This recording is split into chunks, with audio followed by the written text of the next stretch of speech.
ಸಾರ್ವರ್ಕರ್ ಸಂವಿಧಾನದಲ್ಲಿ ಸ್ವಲ್ಪವೂ ಭಾರತೀಯತೆ ಇಲ್ವೇ ಇಲ್ಲ ಅಂತ ಹೇಳಿದ್ರು. ಮನುಸ್ಮೃತಿ ಕಾನೂನು ಅಂದಿದ್ರು. ಇವತ್ತು ಅದೇ ದೇಶದಲ್ಲಿ ಕಾನೂನಾಗಿದೆ ಅಂತ ರಾಹುಲ್ ಗಾಂಧಿ ಸಿಡಿಲಬ್ಬರದ ಭಾಷಣವನ್ನು ಮಾಡಿದ್ದಾರೆ.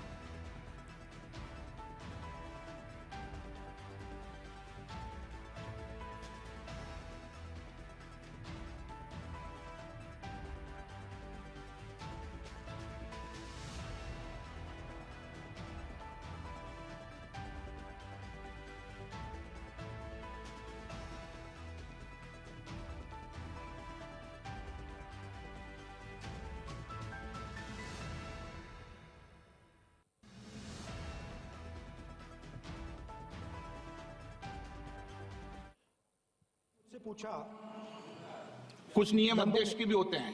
मेंबर ने पूछा कि इंदिरा गांधी जी की सावरकर पे क्या व्यू थी। मैंने ये सवाल एक बार इंदिरा गांधी जी से पूछा था। हाँ, जब मैं छोटा था मैंने पूछा था और उन्होंने बोला, इंदिरा गांधी जी ने बोला कि Savarkar ji compromised with the British, wrote a letter to the British and asked for forgiveness from the British. और उन्होंने बोला, इंदिरा गांधी जी ने बोला that गांधी जी जेल गए, नेहरू जी जेल गए और सावरकर जी ने माफी मांगी थी। ये इंदिरा गांधी जी की पोजीशन है। सर, उन्होंने मुझसे पूछा, कुछ नियम अध्यक्ष के भी होते हैं। मेंबर ने पूछा कि इंदिरा गांधी जी की सावरकर पे क्या व्यू थी। मैंने ये सवाल एक बार इंदिरा गांधी जी से पूछा था। हाँ, जब मैं छोटा था मैंने पूछा था और उन्होंने बोला, इंदिरा गांधी जी ने बोला कि Savarkar ji compromised with the British, wrote a letter to the British and asked for forgiveness from the British. और उन्होंने बोला, इंदिरा गांधी जी ने बोला that गांधी जी जेल गए, नेहरू जी जेल गए और सावरकर जी ने माफी मांगी थी। ये इंदिरा गांधी जी की पोजीशन है।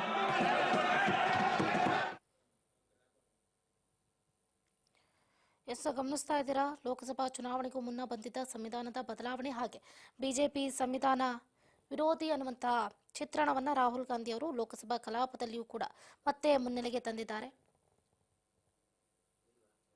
ಇವತ್ತು ಲೋಕಸಭೆಯಲ್ಲಿ ಸಂವಿಧಾನದ ಬಗ್ಗೆ ಚರ್ಚೆಯನ್ನ ನಡೆಸಲಾಯಿತು. ಚರ್ಚೆಯಲ್ಲಿ ಭಾಗವಹಿಸಿದ ವಿಪಕ್ಷ ನಾಯಕ ರಾಹುಲ್ ಗಾಂಧಿ, ಇವತ್ತು ದೇಶದಲ್ಲಿ ಮನುಸ್ಮೃತಿಯೇ ಸಂವಿಧಾನವಾಗಿದೆ, ಸಾರ್ವರ್ಕರ್ ಮನುಸ್ಮೃತಿಯನ್ನ ಕಾನೂನು ಅಂದಿದ್ರು, ಮತ್ತು ಸಂವಿಧಾನದಲ್ಲಿ ಸ್ವಲ್ಪವೂ ಭಾರತೀಯತೆ ಅನ್ನೋದೇ ಇಲ್ಲ, ಆದರೆ ನಮ್ಮ ಸಂವಿಧಾನ ಭಾರತದ ದಾಖಲೆಯಾಗಿದೆ, ಜೀವನದ ಆದರ್ಶವಾಗಿದೆ ಅಂತ ಇದೇ ಸಂದರ್ಭದಲ್ಲಿ ರಾಹುಲ್ ಗಾಂಧಿ ಅವರು ಭಾಷಣವನ್ನ ಮಾಡಿದ್ದನ್ನು ಗಮನಿಸಿದ್ವಿ.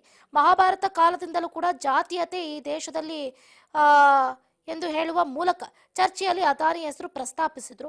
ಹಿಂದೂಸ್ತಾನ್ ಫೋರ್ಟ್ಸ್, ಏರ್ಪೋರ್ಟ್ಸ್, ಡಿಫೆನ್ಸ್ ಕೈಗಾರಿಕೆ ಅದಾನಿಗೆ ನೀಡಿದ್ದೀರಿ, ಪ್ರಾಮಾಣಿಕವಾಗಿ ಕೆಲಸ ಮಾಡುವವರ ಬೆರಳುಗಳನ್ನ ಕತ್ತರಿಸ್ತೀರಿ, ಪ್ರಾಮಾಣಿಕವಾಗಿ ಕೆಲಸ ಮಾಡುವವರ ಬೆರಳನ್ನ ಎಷ್ಟು ದಿನ ಅಂತ ಕತ್ತರಿಸ್ತೀರಿ, ಅಂಬಾನಿ ಅದಾನಿಗೆ ಲಾಭ ಮಾಡಿಕೊಡೋದಕ್ಕೆ ರೈತರ ಬೆರಳನ್ನ ಕತ್ತರಿಸ್ತಾ ಇದ್ದೀರಿ ಅಂತ ಹೇಳಿದಾಗ ಮಧ್ಯ ಪ್ರವೇಶಿಸಿದಂತಹ ಸ್ಪೀಕರ್ ಓಂ ಬಿರ್ಲಾ ಸಂವಿಧಾನದ ಬಗ್ಗೆ ಮಾತಾಡಿ, ಇದೆಲ್ಲ ಮಾತಾಡುವಂತ ಅವಶ್ಯಕತೆ ಇಲ್ಲ ಅಂತ ಮಧ್ಯ ಪ್ರವೇಶವನ್ನ ಮಾಡಿದ್ದಾರೆ ಓಂ ಬಿರ್ಲಾ. ಇನ್ನು ಮರಳಿ ಸಂವಿಧಾನದ ಬಗ್ಗೆ ಮಾತನಾಡಿದಂತ ರಾಹುಲ್ ಗಾಂಧಿ, ಸಂವಿಧಾನದಲ್ಲಿ ಅಗ್ನಿವೀರ್ ಮಾಡಿ ಎಂದಿಲ್ಲ, ಸಂವಿಧಾನದಲ್ಲಿ ಎಲ್ಲಿಯೂ ಏಕಸ್ವಾಮ್ಯ ಮಾಡಿ ಅಂತ ಹೇಳಿಲ್ಲ, ಸಂವಿಧಾನದಲ್ಲಿ ಯುವಜನತೆಯ ಬೆರಳು ಕತ್ತರಿಸಿ ಅಂತ ಹೇಳಿಲ್ಲ ಅಂತ ಮತ್ತೊಮ್ಮೆ ರಾಹುಲ್ ಗಾಂಧಿ ಅವರು ಇದೇ ಸಂದರ್ಭದಲ್ಲಿ ಗುಡುಗಿದ್ರು. ನಾನು ಹತ್ರಾಸ್ಗೆ ಭೇಟಿ ನೀಡಿದ್ದೀನಿ, ಅಲ್ಲಿ ಹೆಣ್ಣು ಮಕ್ಕಳ ಮೇಲೆ ಭೀಕರ ದೌರ್ಜನ್ಯ ನಡೀತಾ ಇದೆ, ಅನಾಚಾರಕ್ಕೆ ಒಳಗಾದಂತ ಯುವತಿಯ ಅಂತ್ಯ ಸಂಸ್ಕಾರ ಮಾಡೋದಕ್ಕೂ ಕೂಡ ಬಿಡಲಿಲ್ಲ ಅಂತ ಗುಡುಗಿದ್ದಾರೆ ರಾಹುಲ್ ಗಾಂಧಿ.